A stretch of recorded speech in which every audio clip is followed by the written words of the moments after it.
Hello, hello. Can you hear me? Can you hear the boys? Keldaan, Yixist? Hello, hello, hello. Hello. Is the mic okay? I think it's working. I'm just waiting for It's confirmation. Yeah? You have a It stream? should be working, yeah. Okay, perfect. Good morning, everyone. Good morning. Good evening, sorry. I'm really tired. Nice to have you all here. In case you missed it, this is the patch review stream. And so the plan is to review how 6.8 patch went. We will have for the first time Keldaan and Yixist. So first time for Yixist on stream. So very nice of you, Yixist, for accepting to go on stream with us. So we will have plenty of time to discuss the poster. And also make a little bit of review about the new Pokemons we added, how it went, the synergy reworks, all the stuff. And we will finish, of course, with the patch reveal of 6.9 with the poster that existed just finished like a few minutes ago. Always do it right up to the wire. All right. So let's see. Maybe we can start with you, Yixist. So you started doing posters on Pokemon.chess for how long? The first one was 6.2, I think? Right? Yeah, 6.2. And that was in May. So it's almost a year already. It both feels like much longer time and much shorter time at the same time. That's what it's been 9 posters? 8 posters, right? 1, 2, 3, 4, 5, 6, 7, and with the one that we are going to reveal, it will be 8. Yes. But it's been fantastic. I've really enjoyed doing the posters, and looking forward to many more in the future, hopefully. It's definitely something that improved a lot. How to say that? The quality of the posters. Yeah, so just to give a bit of background for everyone. So before Curie went into Pokemon.chess, we didn't have any posters. So back to 3.10, there wasn't any posters for each review. Then we started to create some posters due to Curie's initiative. So the posters was so that's a mix of generated AI background plus some paint or GIMP or Photoshop. Lot of paint initially, yeah. Because Gen AI didn't exist at the time, so it was mostly paint and PNG found on Google. It was quite bad. Lots of PNG stolen on Google. If I'm going to be completely honest, I think I actually like the first few ones more than the generated AI ones in a lot of cases. I think that you guys did a great job with the themes, especially early on.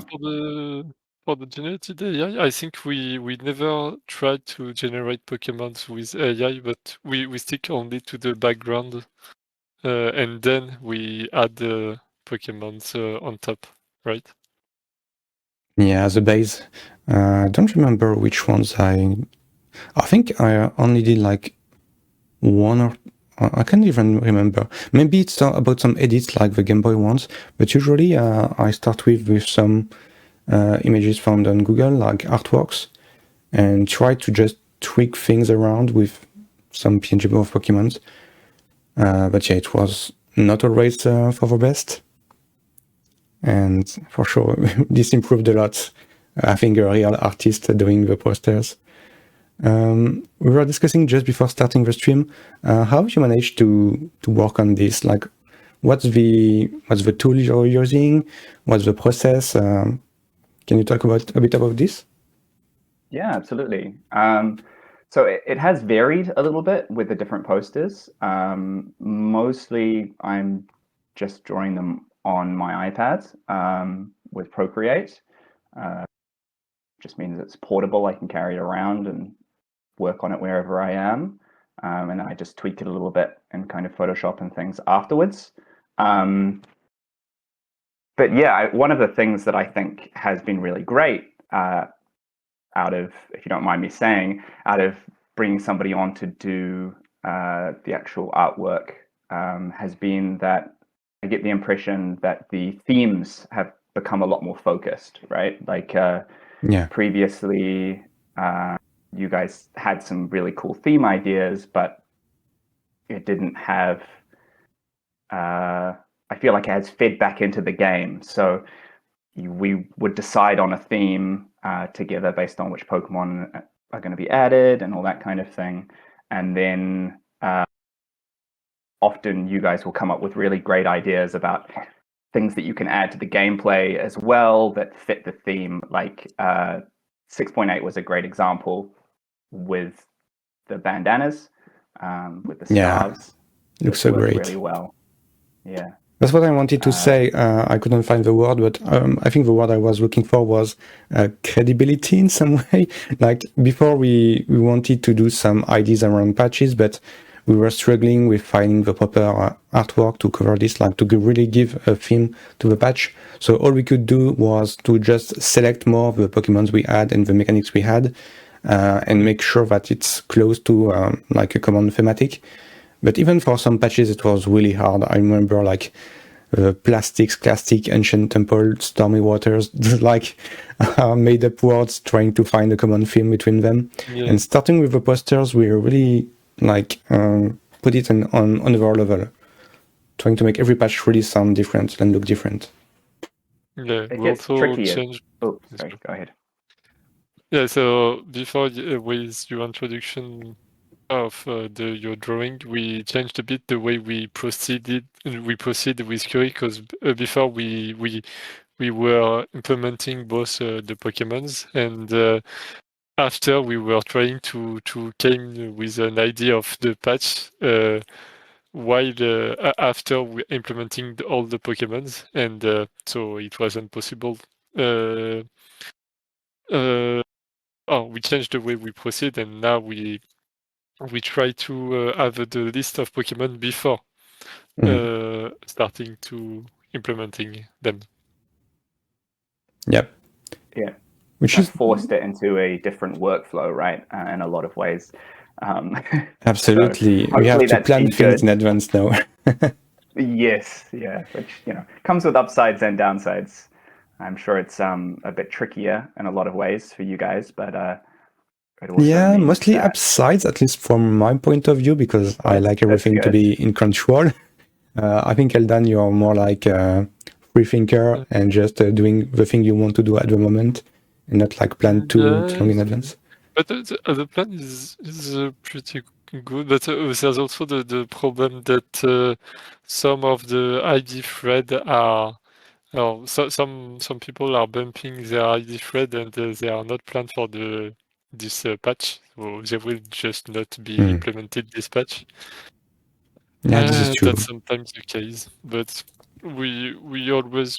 I think that for the remaining Pokemon that are not yet added to the game, we now have nearly an ID thread for every Pokemon, so it shouldn't be a problem, or less a problem right now. Yeah, we're taking it even a step further now, and we're planning the patches in advance before we've even finished the current one, which is great. So we've already got an idea for the themes for the next couple, which is pretty cool. Yeah, absolutely. And moving to the 2-month pace for the patches definitely help for that. But maybe we'll talk about this later. Should we focus on the 6.8 poster for a bit? Like, how did that happen? How did you come with this idea of old Western movie style? Can you talk a bit of it? Yeah, that's actually a great segue in terms of we are starting to plan them more in advance now, but sometimes things still change as we're going along. So when Keldaan and Curry came to me with the Pokemon that they wanted to add for this particular patch, we were all originally thinking more along the lines of kind of like a country scene, like a farm scene or something like that. I think countryside was the first word we saw. Yeah, we said absolutely. Countryside was where we went because there was a lot of livestock Pokemon, basically. Yeah, there are plenty of those. Look at those. A dog, But a then rabbit. what I found when actually going and then doing the initial sketches was that, at least from my perspective, it felt a little bit weird to have Pokemon farming Pokemon. It's a little bit strange, when Pokemon, especially in like the Mystery Dungeon kind of universe, this world in which the Pokemon are the people. It's quite a strange thing to then have some of the Pokemon in paddocks or like in farms and things like that. And then, what do you have other Pokemon representing the farmers?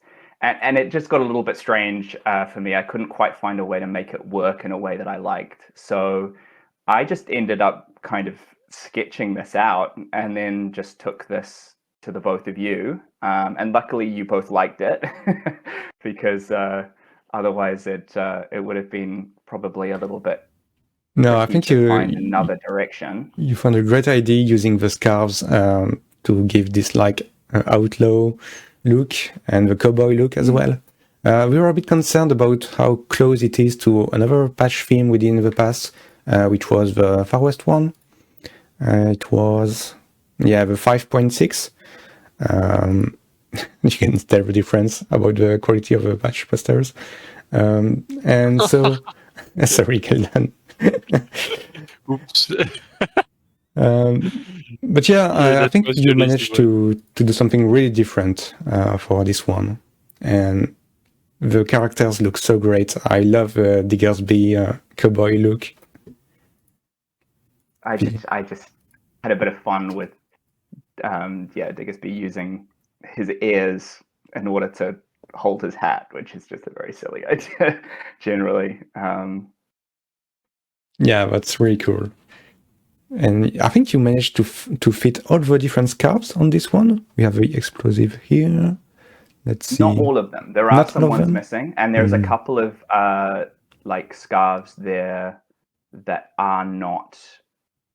Well, I mean, I guess one scarf. The one that Boltund is wearing is not an actual scarf in the game, I don't think. It's already good. Yeah, I mean, we worked on those scarves like 1 week before, so you did a pretty good job adding them last minute anyway. So this is another great example of how then the drawings end up informing the patch content as well, where even though we were intending to go in this kind of countryside direction, when we switched to more the Western outlaws, you guys had the great idea of doing scarves, and then I altered the drawing to fit that. And then also, there was the idea of bringing in Magneton, who's the sheriff, I guess, of the Mystery Dungeon game. Yeah, it's supposed to be some kind of chief of police of some kind. Yeah. I don't know. I don't know much about the Mystery Dungeon lore. I just found out about this. And we added the Outlaw Town Encounter, like, again, a few days before releasing the patch, just to match the latest style and the latest patch name. But these are always done a bit in a hurry, but you managed to do something cool in the end, so that's nice. Yeah, no, I had a lot of fun with this one. It was, it came out very saturated. I sometimes feel like I should maybe change that up a little bit, but... Yeah, I think it's me that asked to raise a bit the saturation, right? I don't know, I like this color style. It reminds me of the old movies. Yeah. I mean, the bold colors are very fun. I very much based it off Western movies, like spaghetti westerns in particular. Yeah. The whole having the big heads of the actors in the sky is just the great staple of movie posters everywhere. And then for the text on it, it's actually the same symbols that are used in the Pokemon games themselves. Oh, cool! I didn't know that. Instead of text, so it's if you ever look at any of the more recent games like Scarlet and Violet or Sword and Shield, they use this kind of text, which is I was lucky enough to be able to find somebody who had turned it into a font, and so all credit to them for that particular aspect, or all credit to the Pokemon Company, I assume actually instead. But no, I think it's a great idea. It really looks like I don't know, a movie from another parallel universe of some kind. It's really cool. this is the movie that the Pokemon would be going and seeing in the Mystery Dungeon universe, I'm sure. Absolutely. So about the scarves themselves, first, I'm really happy that we have scarves in the game right now, because, I wasn't really aware of all the lore of Pokemon Mystery Dungeon before working on this game. I didn't play at all the Mystery Dungeon series, but now that I know a little bit the series, I see scarves everywhere. Like on every single artwork of Mystery Dungeon, I find scarves. And I remember you asked me, because when I did 6.2, if you have a look at that one, they're all wearing like bandanas, right? Yeah. And that one in particular was really intended to be kind of a homage to the Mystery Dungeon kind of style as well. The style of the artwork that they've got actually in the games, because I played the games when I was a kid and I absolutely adored them. I think it was one of the first games that made me cry. Actually, was the Pokemon Mystery Dungeon Blue or Red Rescue Team. But they're all wearing scarves, and it's obviously to show that they are in a team, that they're in the Mystery Dungeon team. But I remember you asked me about that in the first one, and then since then it's just kind of been something that I've been trying to bring back again and again and again in the posters. It looks like you are not the only one that cries at the end. Nostalgia says that if you didn't cry at the end, you had no emotions, clearly. Yeah, It's so good. on my side, I cried when so that's in the first one, when they are the fugitives and they want to leave early in the morning, and all their friends are coming to say goodbye, and that everyone is cheering them up. So I don't know if that's Goodbye scenes. recall some. There's a lot of very emotional scenes, and Yeah, very in the emotional. later games as well, from what I understand. I think I originally played my one on, what was it, Game Boy Advance or something. But the definitive one usually that gets referenced now is like Explorers of Sky, right? That's kind of when people are talking about the Mystery Dungeon universe, that's often the baseline that they're talking about now. But the scarves were such a fantastic tie-in to that, and I feel like it made normal a lot more fun too. You go back to talking a little bit more about that. Yeah, I mean, that was the plan, right? Was to make normal a bit less boring and a bit more creative. And it was also the opportunity to add more items, more craftable items, because we have plenty of ideas for items, but we cannot fit them all in the game. So if we found a way to add more, it's always a good idea. I hope we managed to do something that feels new for each of those scarves. I know that some of them have been played more than others, especially some beginner belt after the mid patch. We will talk about this. But I don't know how on the chat you feel about the scarves, if some of them are problematic or if some of them are not seen too much. But the idea was to give something that feels new and bring some interesting interactions. For example, the efficient bandana, new support item for casting a lot, the beginner belt, of course, for buffing the permanent stats, the twist band, which was supposed to counter some very specific Pokemons. And what else? The Nullify bandana also was a long time request from the community, having a way to disable the ability of the Pokemon. So at least you have it now.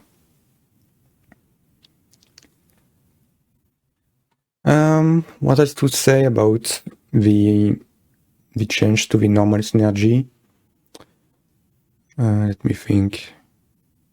Can you share which ones are the most played, or is that something that you're going to go over a little bit later on? Yeah, we can discuss a bit about the meta around those. So basically what happened is that I watched carefully the win rate and the play rate of each of those scarves during the patch, because we wanted to do a mid patch, right? That was the plan. We moved to a patch every 2 months. So that means that every month we are able to push some balance patch. And when I looked at the first 1 month meta report, I noticed that some scarves were played more than others, and especially the Beginner Belt was not played a lot because it was too niche. It was only increasing the permanent stat buffs we received. And so that was really great, especially with Gourmet, which is good because it's supposed to work with 2 dishes as well, so it's really fought for Gourmet. But it was a bit too niche, maybe, and so I had to find something else for that. So I thought of increasing all stat buffs and not only the permanent ones, which was quite a commitment. And in some way it worked. Like we moved from Beginner Belt being the least pick to being one of the most picked scarf currently. I feel like I've seen it a lot in a lot of games recently. Yeah. But the thing that was not planned is... I do indeed. I'm terrible at the game. Sorry, Alison just asked in the chat there. I do indeed play. I am very, very bad at it, but I enjoy it. And yeah, Beginner Belt buffing the PP gains was not something I initially planned, but once I committed to like buff all the stats, I had to do it. But it became like the sound composition scarf, which was not planned at all. And so we are removing that next patch. And hopefully for the best. And same for the interaction with the items that give just a small buffs, like muscle bands, soul dew, this kind of stuff. They will be rounded down, the stat buffs. So that should help making Beginner Belt being played in the situations it's supposed to. So hopefully, the next patch, Beginner Belt will be in control. And yeah, I saw also lots of differences of win rates and also player perception between the top elo players and the rest of the crowd, the rest of the players. For example, for low elo players, the ones that have really simple effects, like explosive band, nullify bandana, cover band, those were performing okay. And the ones that were more technical and more niche, like black belt, twist band, efficient bandana in some way, were struggling a little bit. I know that some people found really interesting interactions with black belt in particular recently. So I was planning to buff this one, and then I saw what they did with some units with this item and decided to change my plans. So I actually changed my mind several times when balancing those items. What have they been doing with it? So there were some specific Pokemons that can receive the black belt and were able to proc a lot of shield that actually is more useful than just healing, because shield can be accumulated. And somehow that makes some very high DPS mons being able to have a virtual HP pool that is like twice or three times the ones from your tank. So that was a bit weird. So yeah, I think I'm going to stick with this item currently and see how it evolves with the player base. But currently I don't think that black belt needs a buff. I used to think that in the past, but I don't think so.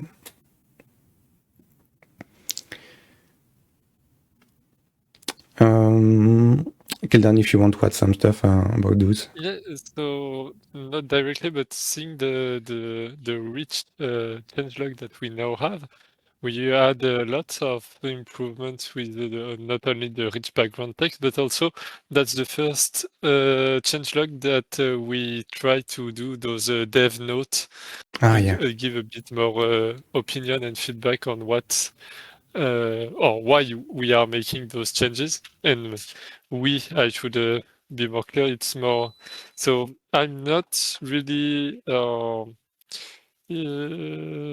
let's say, interested in the balance the balance changes. If I need to make them, I will work on them. But for the last 2 or 3 patches, I think that's mainly Curie that was in charge of the balance of the game. So I think that all the credits can go to Curie when you say they, it's more just Curie. Yeah, but I mean, you can always add some comments also about, I don't know, where you want to lead the game, if you have new big ideas. I put these notes like everywhere, but we should probably have some high-level notes talking about the direction of the patch. So yeah, feel free to complete them as well. That could be. It's been so great to see your guys' thoughts laid out like this. I think I mean, for myself, and I think for a lot of other people as well, it's just been really cool to get more insight into those changes, as opposed to in previous patches where there wasn't quite so much exposition about it. Really cool to have the comments and stuff like that. Yeah, players really said that they appreciated this, and that's also why we are doing this stream, right? Is to discuss the patch. So it's a patch review, so we are discussing in the past, but it's also interesting to discuss our intents, like what we plan to do. And yeah, I should probably stop saying we, because when I say sorry, we messed up with Belly Bolt, I should say sorry, Curry messed up with Belly Bolt, because it was definitely my fault on this one. No, all the credits go to you, and it's lots of hours that you spend reading all the rant of every people that are sometimes not really constructive and trying to sum them up to do a constructive feedback that will fit everyone. Yeah, it's okay. Lots of work and not the really fun one. You can share both the credit and the shame, right? Both of them together. Should we discuss a bit about the newcomers that have been added this patch? For this one, at least you worked on half of them, I think. I don't know. 1, 2. I think so. At least 4 or 5 lines here, maybe 6 actually. So the main one that was maybe a bit overtuned is the butterfly. What's the name already? The Scatterbug line. Pupa. Yeah, Scatterbug. Pupa. Pavilion? Yeah, evolving to Pavilion. So I really liked the design and the idea. So it was really complicated to make something with all the different variant of Vivillon.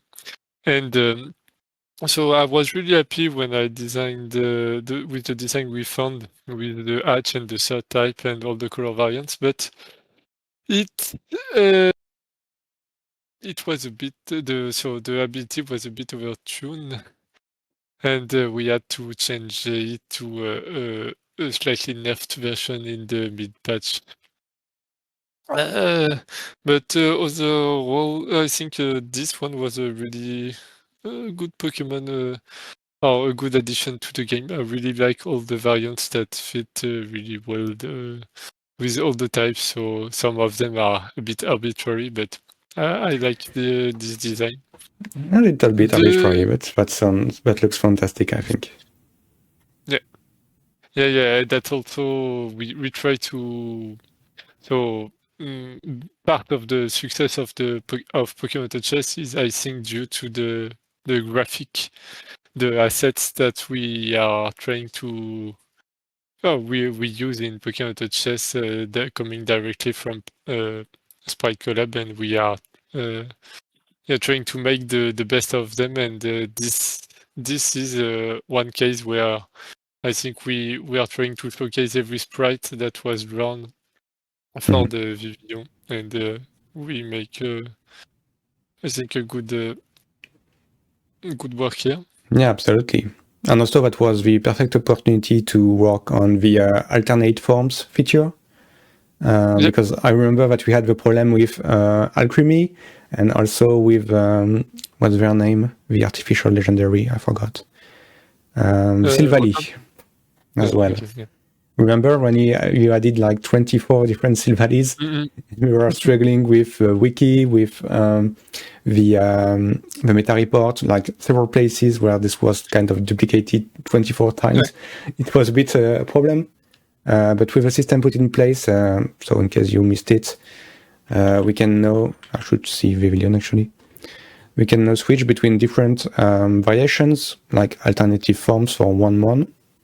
Where are you, Vivilion? Here. There we go. And you have access to all the different alt forms.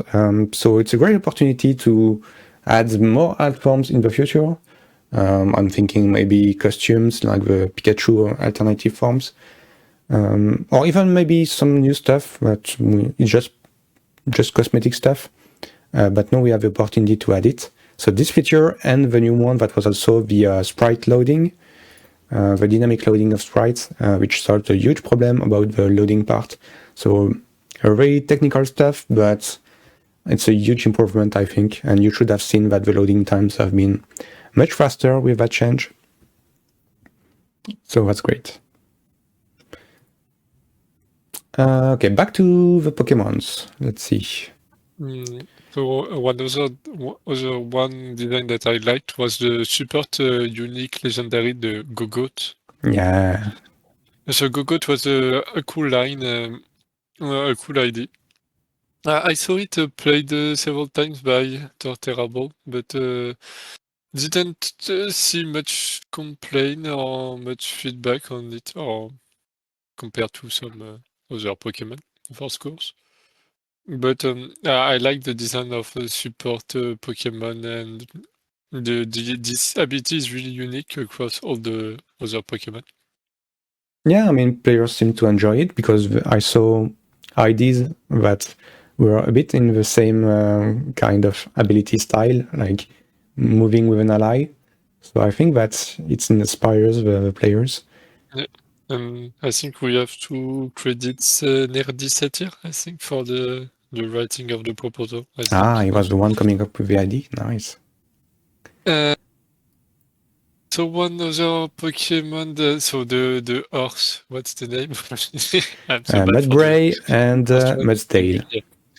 Yeah. So this one, I like the ability. So I was really afraid to have. So every time I design a ability with a low mana, it's always really tricky to find the balance, the proper balance, because it's really scary to put a low PP cost on a Pokemon, and just you don't want to mess everything. But it turns out to be okay and not overtuned, I think. Yeah, I like how you went with 45 PP, like something very precise. I suppose that you tried lots of stuff before coming up with this number. Yeah, it's always really, really tricky, because I think that I remember that, for example, the Cinderace line was 35 PP, and that was really yes. low. So I was really always... So the difference between 35 and 45 PP is really, really... It's massive. low. Yeah. It's really, really massive. Yeah, especially with the new effects that we gave to Aquake, for example. That's an issue. That's always really scary to have this kind of... But I think that overall it was a fine addition to the game. Yeah, and I'm glad you took that one because I had absolutely no idea about that design. Yeah, we were trying to have some interesting design, but we have 8 or 600 abilities. I want something like that. 600? That much? No, Maybe. I think it's more closer to 500 currently, but yeah, we are adding lots of abilities, and we also are changing the ones that are duplicated across different Pokemon, so that they are all feel unique.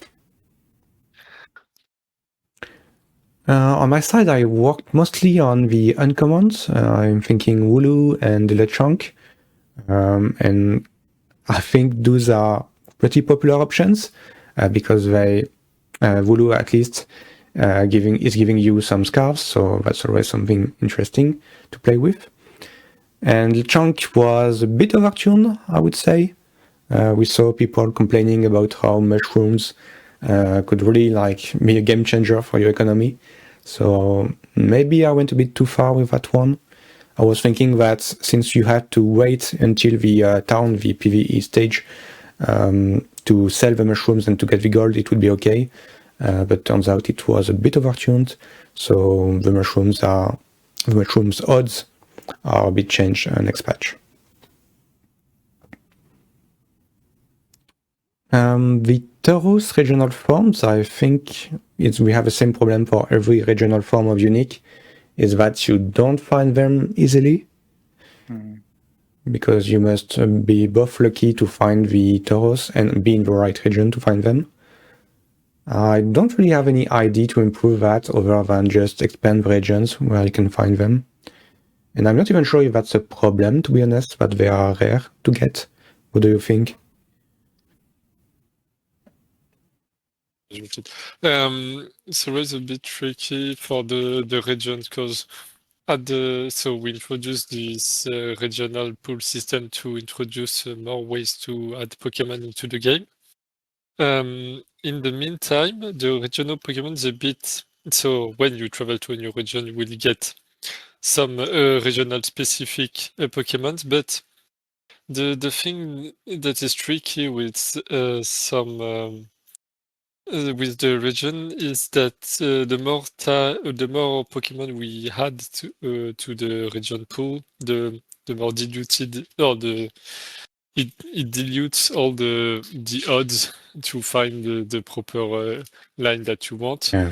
And we also had the issue with the Sizer line being, I think, very region dependent due to the way we implemented Sizer and the Rock evolution, right? Yeah, I agree. I think that I'm okay with regional variants, like the Pokemon that are replacing other ones. But then at one point we decided we should add a bit of regionals for, let's say, the common ones, because we had a lot of free stages and we were struggling to find a place for them in the regular pool, like, the common birds. And so we were thinking, yes, there maybe could be regional, it should be okay. At least people can choose to stay on their region and try to put them 3 stars. But then it kind of opens the gate to all kinds of regional proposals for things that are not variant. And now we have plenty of ideas proposing to push them to regional pool, where I think that maybe it's not appropriate because it's too complicated to get them easily. So they have low play rate, actually, low pick rate. So for those that picks, for those regionals, I mean, the solution is to keep them in additional picks or to stay with variants. But for the unique ones, like unique variations, I don't really have any idea currently. Just expanding the regions, I guess.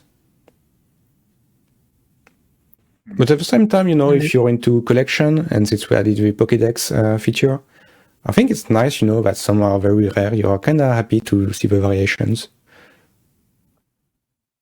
I think I'm kind of okay with that. Yeah. So one thing that maybe we could do in the future is there are some custom tilesets that are not yet implemented into the game, and maybe that could be a thing to add more region, or maybe to change the region type of some regions that are underused, since we added this region report to track down the popularity of every region. Yeah. So some of them are more popular than others, but it's also related to the popular type synergy popularity. So Yeah, just the only part will help a lot to adjust the regions and the symbols, the synergy symbols. All right. Is there anything else to say? Maybe one word about Grid Tusk. What to say about it? Interesting synergy combo, maybe?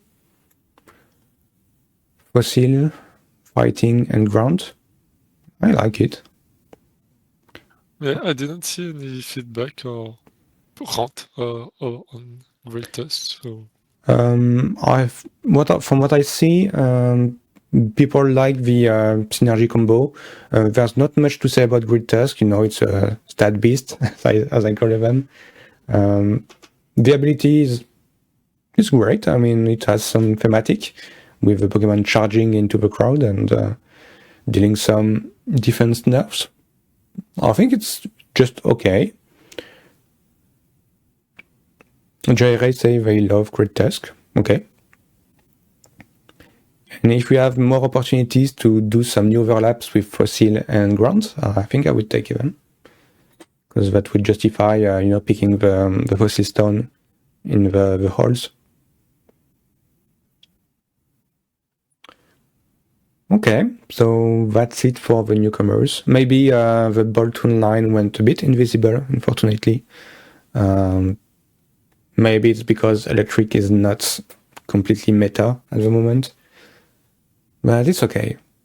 I'm sure that this guy would have his time to shine at some point.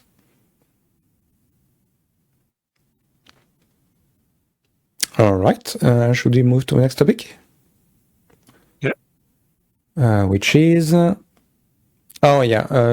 thing about Grass 9, talking about invisible stuff, I think that no one really cared a lot about Grass 9. So I can talk about the one problem I spotted with this new design. I think the golden berries are interesting and very flavorful, but the problem is how they turn instantly the berry trees into golden berries. And so what happened is that we saw players just moving to level 9, but playing Grass 7. And when the berries are ready, just between rounds, putting Grass 9, collecting the golden berries, and going back to Grass 7, for example. Like a switch every round to just collect the golden berries. And so that's an issue. And we need to find a solution. We don't have one ready for next patch, because I realized it quite late how it worked. But I think that we will have to do some changes in the future to prevent that.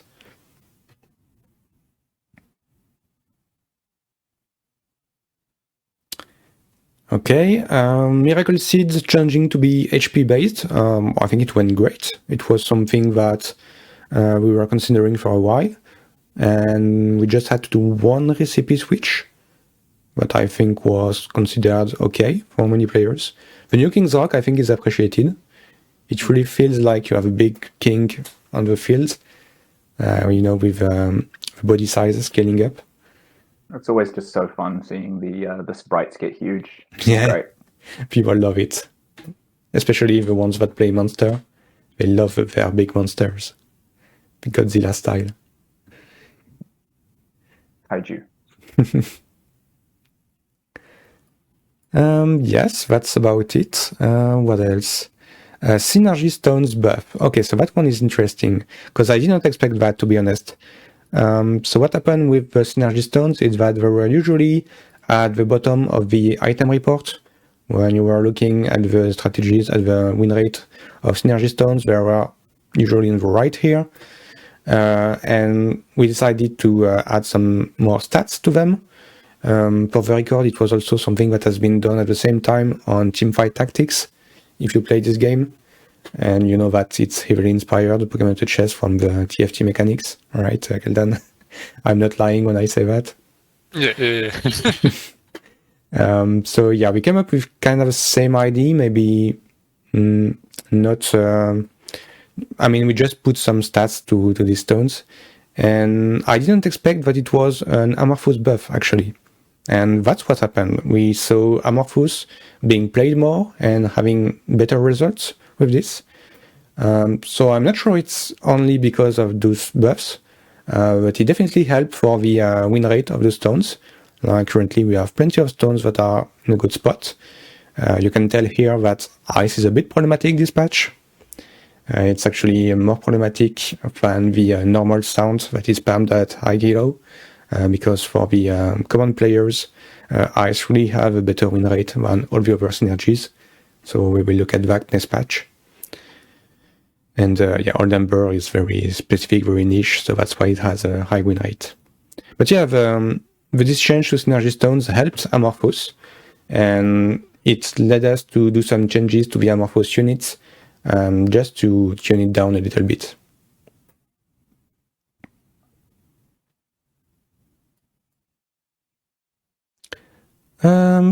We are on the meta report right now, so maybe it's a good time to discuss about what you did, Keldaan, because you added lots of stuff to this meta report. So yeah, what was the plan? How the cluster hierarchy dendrogram works? Please, come on, enlighten us. So during the last few patches, I've tried to improve the meta report. So you will see in the next patch you will have a second layer of meta report improvements, but I think that this patch, so the 6.8 was already quite a huge improvement in terms of complexity of the data and the way we handled the meta report best team composition. So before we did have I did some experiment in the past for generating teams, but not as complex and not as successful as the one that you are seeing in the meta report right now. So this one, I think I'm really happy with the results. It gives really so it's not quite similar to. It's very close to the TFT tool that are trying to predict the meta, but this one is more the popular Pokemons of a group of synergy, a group of active synergy.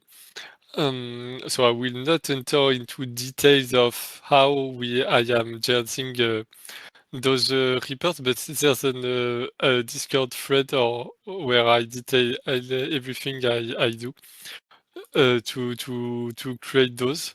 But one thing that I can just say, so the cluster map is basically I try to group all the synergies together, but I group all the team composition together. So this is based on ranked matchmaking with the end team composition. So you don't have the early mid. You just have the end game team composition, the one that you see in the lobby screen. And so this composition is a mix of synergies, Pokemon, and so on. And what I do, I take all the active synergies of every team. So we have 36 synergies 32 synergies 31, I think. And 31. Mm-hmm. And so that's a 31 dimension space. And then I reduce with some algorithm the 31 dimension in these 2 dimensions that you can interpret. So that's why we have the water teams being close to the sound teams, to the dragon teams and the aquatic teams, because they share more Pokemon and more similarities than, for example, I don't know, electric or fire that are really. So fire is really at the opposite of water because they don't share any Pokemon except Volcanion, I think. And so for the cluster hierarchy, it's a bit more tricky to explain, but basically it's the decision tree that is being created when to group all the clusters that you see in the cluster map together. So so you will see that the synergy on top of the cluster hierarchy is always the most played. Yeah, makes sense. And then So it can change between the one day. So we also had some issues with the meta report generation. So now it's only the 100,000 more recent games, and especially the meta report. So the cluster map is only the the 1100 plus Elo games. Ah, yeah, I remember. So so we try to fine tune a bit the algorithm to have the best results with a reasonable amount of time, because we don't want to have too much. Oh, the previous script was lasting like 9 hours and then the timeout, so Yeah. that wasn't really Well, I think it's good. okay, right? 100,000 games. It's enough data, and I think that people are pleased to maybe focus on the data from players that are experienced in the game. So that's probably for the best, I think. Yeah, and so not spoiling too much the next patch, but there will be some new improvements in the meta report that Yeah. maybe everyone will be using to make an argument to their proposal. And we can see that it's working, right? We see normal sound with beginner belt being the most popular item. So everything makes sense to me with this this meta report. The dendrogram maybe a bit less, and the cluster map I think I understood a little bit better. So based on what you said, I suppose that you look at this and you're thinking maybe if I'm playing this one, to what kind of composition can I pivot? Like I can pivot to this one, which is dragon, for example. So yeah, I think it's a nice visual representation of the different clusters. Can I ask a question? Go on. That little cluster right in the middle that's got Pichu, Azurill, and Zubat, is that What's just a this one? representative of the people who time out? Yeah, likely. The AFK people, yeah. Yeah, right. Rank 7, yeah, probably that one, yes. Rank 7 is not the best, not the best team. Well, you got the meta now to confirm that if you really want to come 7th or 8th, that's the team that you need. Yeah. So yeah, I think that maybe that's a part of AK and maybe a very, very beginning people, because they are all tier 1, and That's AFK for sure. Like we have no way to eliminate this data. Yeah. So yeah, that's the AFK team. I don't really know what we could do to just get rid of this data. Maybe try to find a team that has no evolution at all? I don't know. Yeah, that could be. I'm not sure. Yeah, I'm not sure either. Oh, that's not a big issue anyway, but yeah, so if you want to top 7 every game, you can you can play. You can take a look at those teams. Otherwise, maybe if you want to perform better, maybe you can have a look at other teams. Maybe. Yeah, if no evolution, don't record data. Yeah, that could be a thing. Could be, yeah. Okay. Thanks for these informations. I hope that it makes a little bit more sense. For some people, it's still not apparently, because someone says, I'm not trying to read hieroglyphics to understand the meta. It's a bit scary for sure, but I think at least that the first tab can be read by anyone. This one maybe is the most clear. So that's already a very good improvement. And I guess this one is a bit more technical, but it leads to being able to produce this kind of data.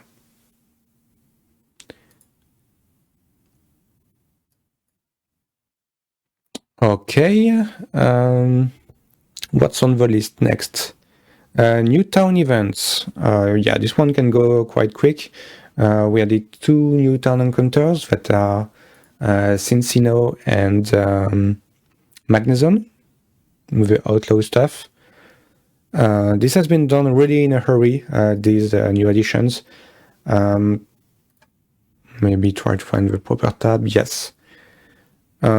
So yeah, these are quite basic. With the seal scarf, there was of course an opportunity to add them into a town encounter for other people to try scarves when they are not playing normal. So Cinchino was perfect for that. So I think this one went great. And for Magnezone, this was a last minute addition because we wanted, at least I wanted to do something with the Outlaw theme. And I thought of reusing something that was, I guess, in the Pokemon Mystery Dungeon Red Team, Red Rescue Team. Something about the Outlaw mission that you have to catch. That's Explorers of Sky, I think. Yeah, Explorers of Sky. Okay, it was an Explorers of Sky. Okay. And yeah, I thought it was a good idea to make a gimmick about that one. I don't know really how it went. Maybe it will be a bit boring after a while, but it's a more convoluted and fun way to give more economy as part of a turn encounter, and also add a bit of distraction, which is something I personally like. I like to torture players with things that they have to care, like collecting their berries, for example. So I kind of like this kind of stuff. Sorry for people who hate this, but I find this very funny. The Magnezone encounter is funny, loved it. Okay, nice. Next on the list, the state of Pokemon on the chess. So yeah, maybe Keldaan an opportunity to discuss what are the numbers currently, like how do you feel about the players, the amount of players, and maybe the donations as well? And maybe... So regarding the player base, I saw some concerns of some players about the numbers of players being reducing. Really? But okay. Yeah, so I had there was some streamers or some content creators in the YouTube content creator that pinged every moderators and try to push an idea of that there was less and less views for Pokemon Chess, but so on the data, so sometimes I share the data that I have in Discord, so nothing really private, but so for the last 5 months the player base is the same and or not and if it's not the same, it's a bit increasing. So at the moment, you see 600 concurrent users. So concurrent users is the main metrics that we try to track, together with the bandwidth consumption and also the number of authentication during a day. And so on my side, the numbers that I have are quite good, since we are still increasing in popularity, even though we don't have any plan to increase. So from my point of view, I don't want we are not don't want a big wave of players, and I always like more to see new faces, but it's a bit concerning to have too many players like we did last year. But so since 4 or 5 months, we have a regular player base that is really, so some of people are leaving, but the same amount of people are also discovering the game, and every day I see new faces picking on Discord. So not. Yeah, I'm very surprised that people are saying we are losing players, because on my side, I think it's very stable. Actually, I think it's we are really lucky to have such a stable amount of players, because you discuss about the servers, we can take more players than we are currently. Like if we double the amount of players, we will have lots of technical issues, and you might not be able to play in good conditions or might not be able to play at all. But at the same time, here we are close to, currently we have 600 players. I think at the peak of the day, we are close to 900 players. And that's perfect because I think the maximum we can handle in good conditions in 1,000. Yeah, Is it correct? we capped at 1,000, and we see that during the tournament there can be problems with the main lobby, since the main lobby is on one process. One process is just 1/8. So we have 8 process, and the main lobby is held on only one process. So this process will be a bit overloaded by this really big main lobby room that is holding like 200, 300, 400 players, and this can so we were close to memory issues, not the last tournament but the one before.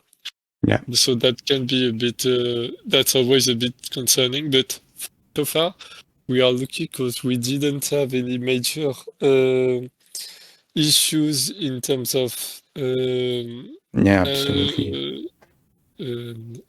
How this is. So our Outage? infrastructure went down. Yeah. No, we are so lucky. It's so stable. I think that people who are saying that didn't know the game like 2 years or 3 years ago because it was really not the same, right? Yeah. And I can. It's also quite a miracle that we have 600 concurrent users every day, and everything runs with 200 euros per month.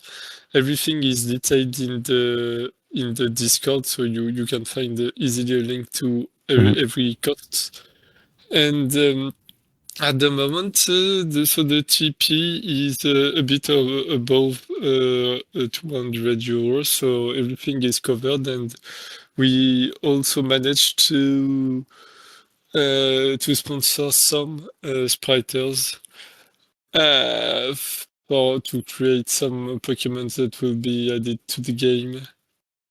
That's excellent news. We need some commissions right now, right? Because we are starting to be a bit low on sprites. But at the same time, I think that all the artists are currently doing some commission work. Last time I checked, it was a struggle to find someone to work on new commissions. That's why you started learning how to sprite, right, Kerry? So, I mean, I tried to do some stuff, but I'm not really proud of this. I was proud for like 2 days, and then I looked at it again and say, no, I shouldn't be proud about that. I think it looked very good. And also, that's a bit. So, one thing that I don't really like in the way that we handle the TP is that, for example, if so, Yixist is doing all the posters for free, and if it's a bit weird for me to not pay Yixist and pay at the same time writers that are doing the same work or similar, so drawing and artwork, and that's always a bit weird for me to have this kind of dichotomy between Yixist that is doing incredible work for free and in the same time having to pay the writers for drawing Pokemons, but I think that's... You just got to think of it as me making a donation every month. I think that's a good way to look at it. Like, support the work in both ways, in both directions, you know? Like, if Yixist likes the game, he can support us by doing some posters. If we like the posters, we can support them. And it can go in different directions, but it's all about support.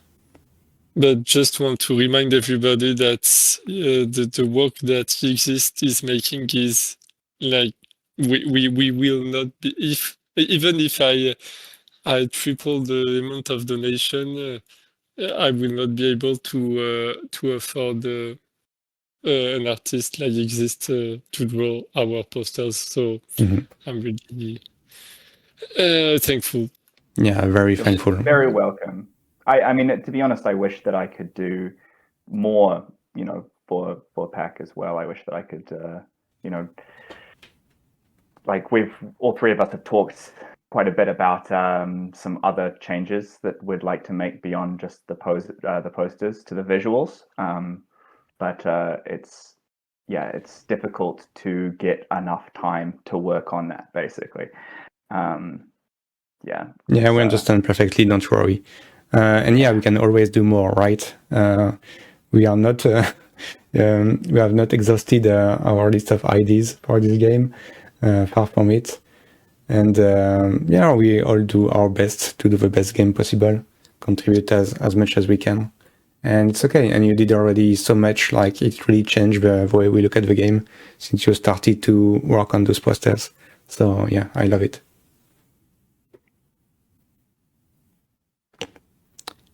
All right. Thanks for the update, Keldaan. What's next on the list? Let me see. Oh, we can do some community shoutouts. I don't know if you prepare those or if you have something in your mind currently, but you see we have lots of content creators of all kinds and contributors as well. Is there anyone in particular you would like to, I don't know, give a shout out, give exposure to? So on my side, so I rarely, except for the tournaments, but I often show up in the mainstream or the bigger streamer that we have. So I think that the biggest streamer of Pokemon Touches at the moment is probably either Turtable or Senshu for Press. So I'm not. I'm a bit a normie because I only watch the main streamers, but I think that we have a lot of new. So the last time I checked the Pokemon Auto Chess category on Twitch, I saw there was 3 or 4 different streams, and I was really happy to see that people were sharing and playing the game. Yeah, that's wonderful. So maybe I should do a better job to visit every stream. At one point, I was trying to follow every single Pokemon Chess content creator on Twitch, but there are too many. And there are too many in language I don't speak, so it's always a bit weird to interact with those. But yeah, plenty of streamers. It's very lovely. And YouTubers as well. Big Wef, here's on the chat. Shout out to Big Wef for the amazing content he's producing on YouTube. I love the patch presentations that you do. On my side, I had one content creator. Oh, sorry, Yixist, you wanted to say something? Oh, I was just going to say, I think that I can't remember exactly, but I think it might have actually been a Big Wef video that made me discover Pokemon Auto Chess in the first place. So. Wow! That was a question that I was wondering. How did you find out about Pokemon Auto Chess? Yeah, it popped up on my YouTube recommended. Yeah, you hear that, Big Wef? If you didn't make that video, we wouldn't have Yixist and we wouldn't have all the cool posters. Massive win. Yeah, I think that clearly shows how important is the work of content creators. So thanks a lot for that. And that also keep the game alive, for sure, because the Discord community is really, really small compared to the one that is actually playing the game. It's always a bit hard to measure what is the active part of YouTube content in terms of recruiting new people and playing or making people discover Pokemon Chess. It's always a bit tricky to find what about Pokemon Chess, but I think that a large part of our new player base is due to the quality of the content creation in YouTube. Mm-hmm. It's a really, really cool community, just all around. Yeah. On my side, I wanted to give exposure to one YouTuber that I think should deserve more views. I already shared them a lot on Discord, but if I can give a little bit more exposure on this stream. This is Asmo channel, and he's focusing on making guides to the game. And I think he's putting lots of efforts into those guides. Very clear explanations, trying to cover everything there is in this game, and there is a lot. And yeah, the guides are pretty good. I already added 2 of them in the wiki how to play. But it can go from very basic stuff like positioning guide to some very precise guides and things to do, like for example how to position against Gyarados, for example. And yeah, they don't have lots of views, and I think if you can give it a bit of love and like some videos, put some comments, I think that should help, especially for new players coming into the game. I mean, I feel like I need all the guides I can get, so I'll have to check it out.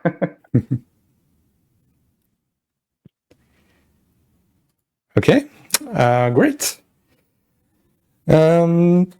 So I put it in the list because it started as a tradition, for those streams to be able to do one rant at some point, because we all like giving thanks and sharing love and stuff like that. But at one point we are allowed to be angry about some stuff. So Yixist, you can participate if you want. I'm not sure if there are anything that you are angry about, but is there anything, Keldaan, that is on your mind that you would like to be changed? Yeah, so one thing that I was disappointed last last tournament, or was it last tournament? Yeah, I think so.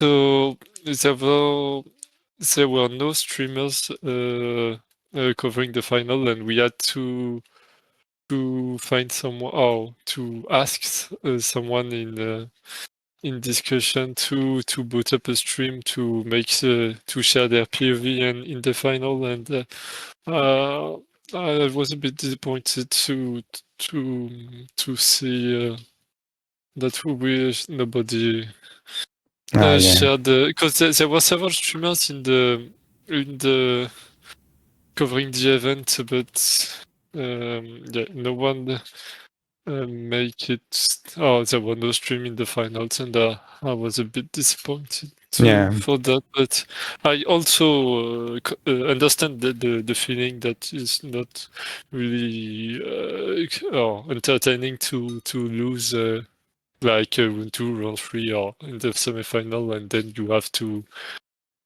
commentate the tournament that you are eliminated. But I think that we should do something to avoid having nobody streaming the final.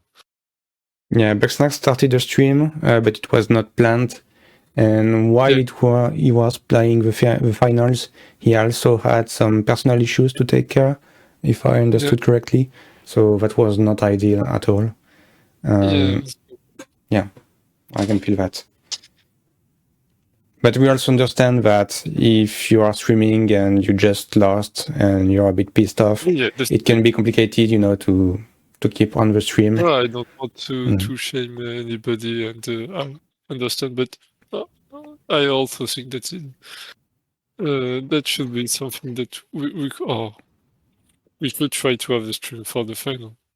Yeah, I guess so. Or if you are eliminated quite early in the process, maybe consider streaming a little bit longer and doing some commentary. That would be nice, I think. At least to have some point of view on the finals, other than just the spectate feature of the game. On my side, I had one rant, but it's not directly targeted to anything in the community. But we saw new scams. I don't know how to call them.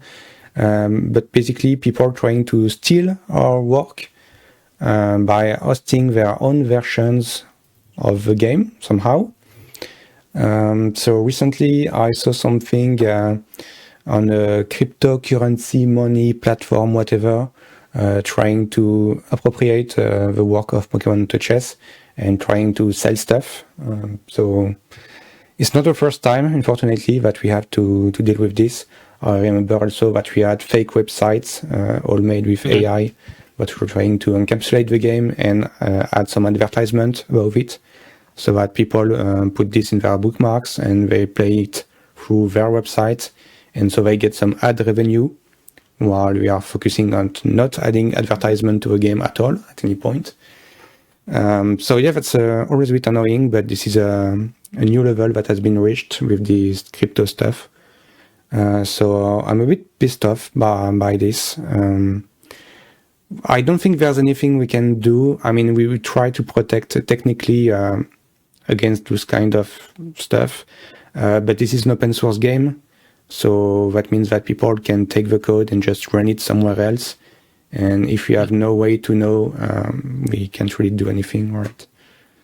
Yeah.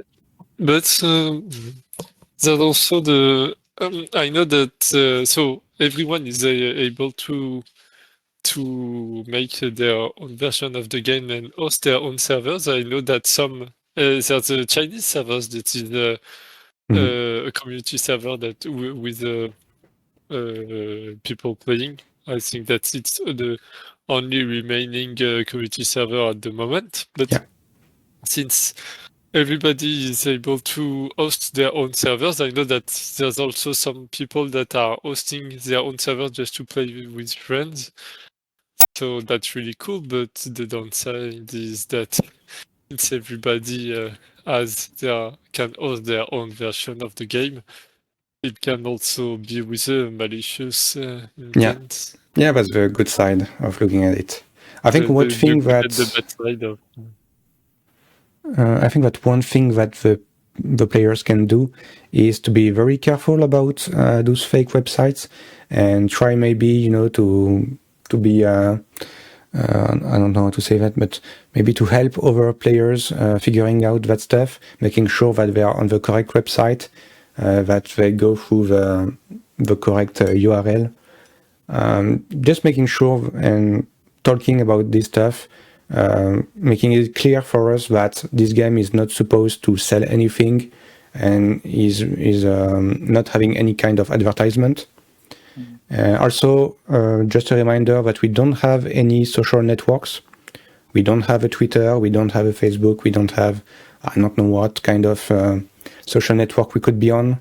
But apart from the YouTube channel, the official YouTube channel where we host the official trailer, we don't have any social network. So make that clear. If you saw someone on social network, it's not us. Just so you know. And the Twitch, of course. Twitch, but it's my personal Twitch channel, so no official Twitch channel for Pokemon Chess neither. Yeah, that's also with when we release community servers, I think we also try to split.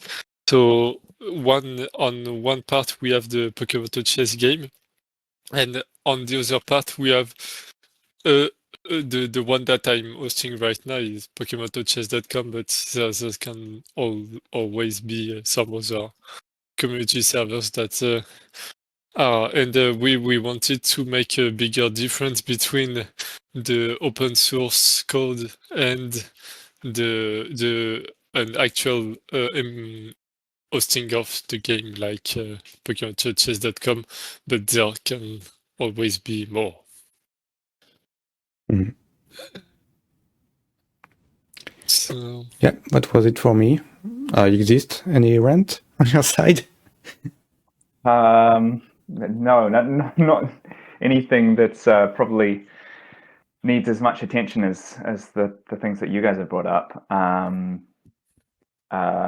I'm frustrated that I keep losing, and that's about it. That's really. about it, right? That's my rant. Okay. You can rant about the game being too hard. It's okay. And yes, Mangomelan, that's the kind of bullshit that we have to take care of. So please don't link it. We don't want to promote this stuff. But yeah, this is the kind of fake websites that we have to take care of. Huh? Yeah, the .org is not us. Yeah. Wow. So yeah, I thought also to buy all the Poker Chess variant, but that's really too expensive for a minimalistic results. Yeah. And they could always find another solution, with strange characters or stuff like that. 20,000 workaround to one idea, so always a bit tricky, and we have to adapt. Yeah. Okay, so time flies. Maybe just to finish about the 6.8 patch review, maybe we can talk a little bit about how we changed to a 2-month patch and how that changed for us. And maybe players can discuss about this new rhythm of 2 months. Is it too long for you? Is it too short? How do you feel about it? Maybe on our side, Keldaan, Yixist. How does that impact you? So maybe I start. So on my side, I think that I really like the two months release. I we're looking back at the time that we did a 1 month release. I think that was really a lot of work, and maybe we might have rushed some ideas along the way, but I'm not sure. Anyway, so the 2 months is really making all the work more comfortable. It's really much more easy to plan everything and to be somewhat consistent in the deadlines that even if we don't have deadlines, I think that everyone now can guess that the release date 1 or 2 weeks in a time around 1 or 2. So since we have 2 months every patch, I think that's really convenient for us. I don't know the user experience, but since we try to do a mid-patch balance, I don't know how people are. So I'm reading the comments at the same time. Mm-hmm. And for you, Yixist, do you need 2 months for a poster? How does it work? I mean, it's we managed before when it was a shorter time period, but I think I'm enjoying going at 2 months as well. Like Keldaan said, it's great to have a bit more consistency with it. Means that, yeah, things can be a little bit more relaxed, but at the same time, you can do higher quality work. So, I was able to, I think, probably spend a little bit more time on the poster than I normally would, and it didn't feel like I was having to sacrifice anything else for that. It's just kind of like, when I felt like working on it. So yeah, it's been really nice. I think as well, it seems to be working well in the community too, from what I've observed. It gives people more time to get used to the meta and get used to the way that things are running, so that they can look forward to things changing more so. Yeah, so it seems like a total win. Yeah. I see some comments from people discussing about how the meta can be a bit repetitive at the end. They mentioned the beginner belt. So yeah, I can understand that feeling, and maybe we could do more than one balance patch. But the thing is that the beginner belt alliance was introduced by the balance patch. So maybe too much balance patch can also be a concern, because we can take wrong decisions. Like this one, it's on me. I shouldn't have put this buff on PP for beginner belt. So yeah, that can be a concern. And yeah, I share what you say, Keldaan. I really don't know how we managed to do so many patches with a 1 month delay. Because it's, I think I was close to burnout at some point. Yeah. It was too much. And so I'm much more confident with a 2 month patch. I also like the fact that we don't have to anticipate on the next one. Like when one patch is released, I can spend 1 week, 2 weeks on bug fixes and making sure that everything is okay with a new patch before starting to think about the next one. And before I didn't have the time for that, so I had to do both. I had to do the bug fixes, the planning, giving instructions to Yixist and so on. That was too much. So 2 months is much more comfortable for us. But we also hear you about your concerns about the meta and stuff like that. So yeah, I think that maybe pushing 2 balance fixes could be a thing. It depends maybe on how we plan the tournaments as well. Because Keldaan, you were targeting 1 tournament per month, I think. Yeah, but so I saw a question on when is the next tournament, and I also see this question a lot in Discord. So it's always a bit tricky for me to plan tournaments since I have to be on my computers to make sure that everything is working correctly. So so not this tournament, but the one before, we had some issues, and I was late to fix the problem, and so I understand that the question of when is the next tournament. So I will try to now try to make like 2 or 3 tournaments per patch. So that will be 1 tournament. So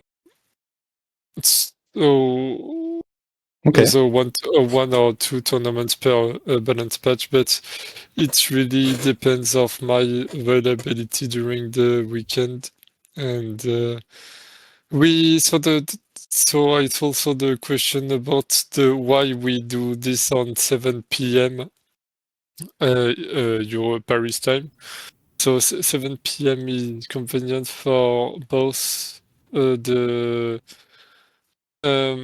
I think that both the US, Europe, and the world, it was also convenient for another region, maybe South Korea. I'm not sure.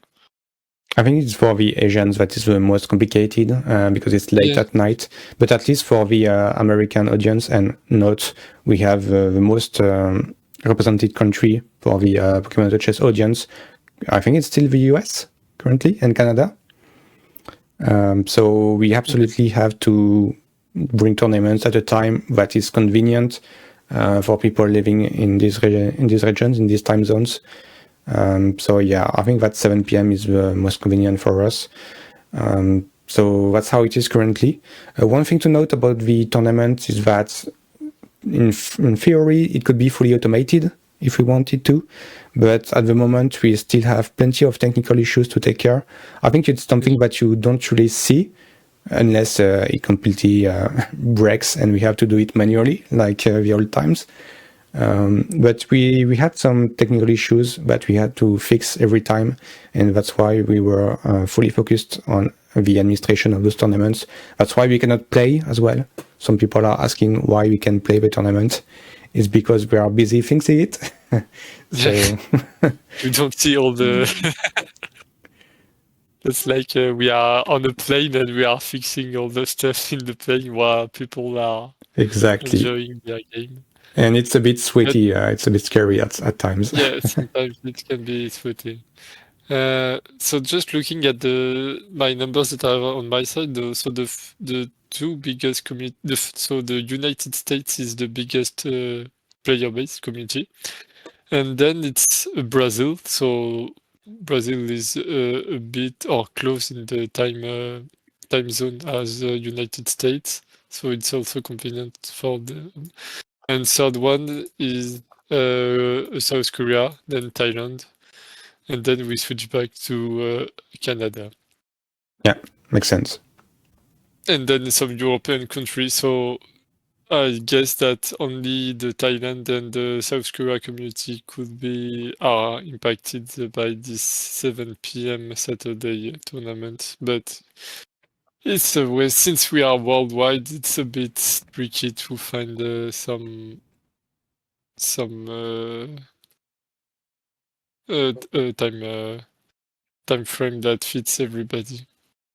Yeah, I think that's the best we can do at the moment. But note that we have a community server in China. And so maybe that would be the opportunity for us to organize specific tournaments at more appropriate time zone for the Asian community. Yeah. Maybe. Okay. So that was it for the new 2-month patch. I think we are done about the 6.8 review, so maybe we can do what people are all for. We can reveal the next patch poster. What do you think? Is it the time? For sure. Yeah, I'd say so.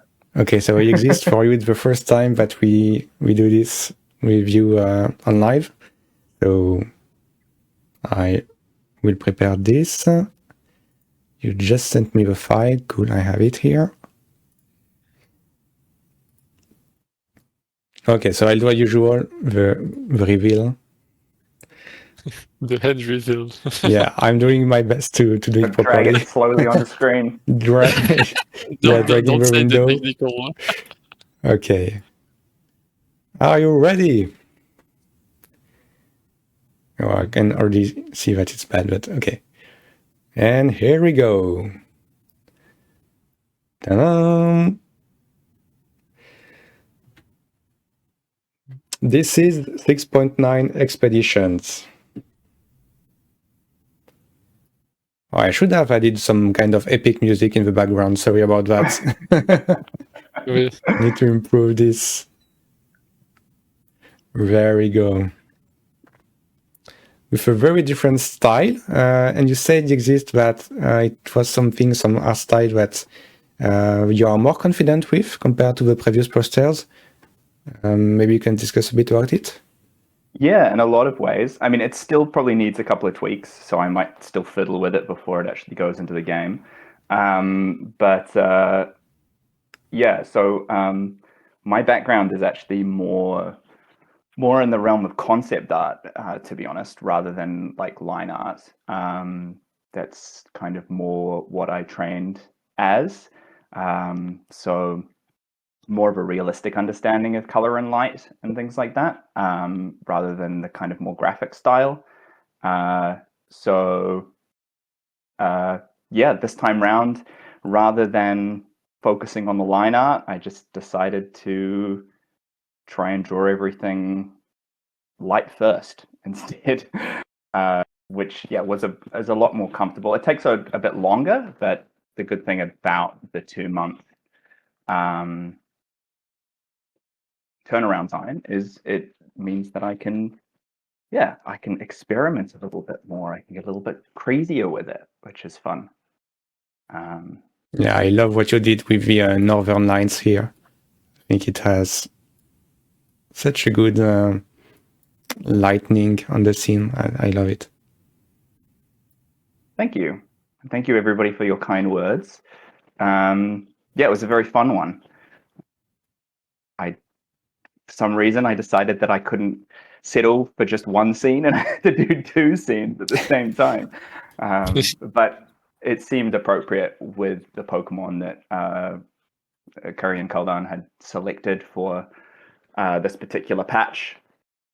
It felt like they kind of divided out into 2 really kind of clear scenes. You know, there's a whole bunch of Pokemon that were very clearly like underwater Pokemon, and then there was a bunch of Pokemon that were very clearly like, you know, snowy mountain Pokemon. So yeah, that's complicated, right? When we decide to add some Pokemon, then some are aquatic and the others are not. How do you put them both on a poster? So you can do it like this, or you can do it like we did before, which was like this. I don't know what version you prefer. Oh my god, this is bad. I need to fix that. What's happening? Is it not opening? So on stream, I was showing what we did with the 5.4 when it's a side view. Yeah, I much prefer this version, to be honest. And yeah, lots of little details like the dive mask for Escavalier. I love it. You're still on the other one. Oh yeah, here we go. It's just the delay. Sorry about that. We have a bit of delay on stream. Yeah, so I mean, there was a bit of a tricky one, is because it felt like Excalia didn't really fit anywhere. He was the odd one out. I mean, we had Swanna as well, but like I feel like that was much easier to put into a scene.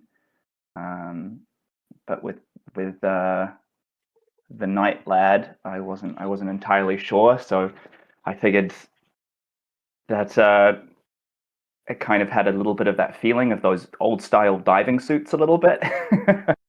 So I'd put him underwater. Yeah, that works super well. But bunch of very cool Pokemon coming in this particular one. Absolutely. I was a bit concerned because there's lots of ice Pokemons, as you can tell, and ice was really dominating this meta, so I was thinking, True. oh my god, they don't want more ice Pokemon. So what's going to happen, guys, is that, yes, there are going to be new ice Pokemon, but ice has received several nerfs and new hard counter options. So you will see about that. So I hope that ice wouldn't be so dominant, and I also hope that this should bring more variety to the current ice compositions. So yeah, let's be hopeful about that. Yeah, sorry about that, more ice. That's also one thing, is that we have to plan 1 month in advance, and we can't really tell how the meta is going to evolve in between. So yeah, there's that.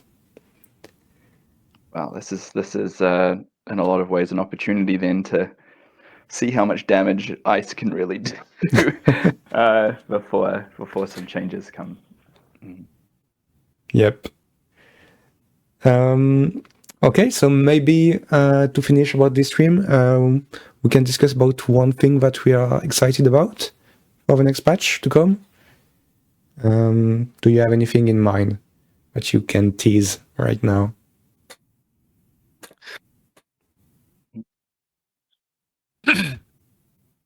Good question. So I have some. I'm interested to see how the meta will shift, and also how people will use the new improvement that we will introduce in the next patch. That I'm sure that will be source of discussion in the Discord for sure. I can talk maybe about the name Expeditions and what we plan. So Expeditions are going to be a new event like Victory Road. If you've been on this stream, you may have been spoiled about this already. But the goal is to add some events that are not really thought for competitive play, and maybe address another part of the community that is not really interested in just getting at the top elo. A bit like Victory Road, but Victory Road was also about winning ranked matches. It's just that it wasn't focusing on the top elo leaderboard, but on more wins at all kinds of elo ranges. For Expeditions, this is going to be different. It's going to be an event that aims to explore all the content of the game. So try out new stuff, new synergies, new Pokemon. And yeah, let the people explore all the game, try to play something that they are not used to play, and get more boosters in the process. So we hope that we had an event that's going to be appreciated by all the community, all the player base, and not just the ranked people. Yeah, I'm very much looking forward to it, seeing as I'm not really able to participate in the Victory Road and stuff like that, at least not meaningfully. So for those of us who are not so great at the game, it's great to have some more things to chase after at the moment. Absolutely. Yep. So you will see what this is about very soon. I guess it's no longer a spoiler, but yeah, we're going to release the patch really soon, as in a matter of days. And so you will be able to see by yourself all that this patch has to offer. Yeah, probably tomorrow. I think that we are ready, right? I think we are ready. So tomorrow. So expect a downtime tomorrow and Yep. maybe some bug fix here and there, for sure. Yeah, you know the drill. Patch day. It's not the best time to play ranked because you can have some very game-breaking bugs. So yeah, we'll make sure to fix them as quickly as possible, and hopefully it should be all right. I'm a bit more confident about that one in terms of balance, because we don't have as many changes as we had on 6.8 with all the different scarves and stuff like that. So I think it should be better, at least in terms of variety for the meta. All right. Any last word, guys, about this new patch to come? Anything you want to say to a community?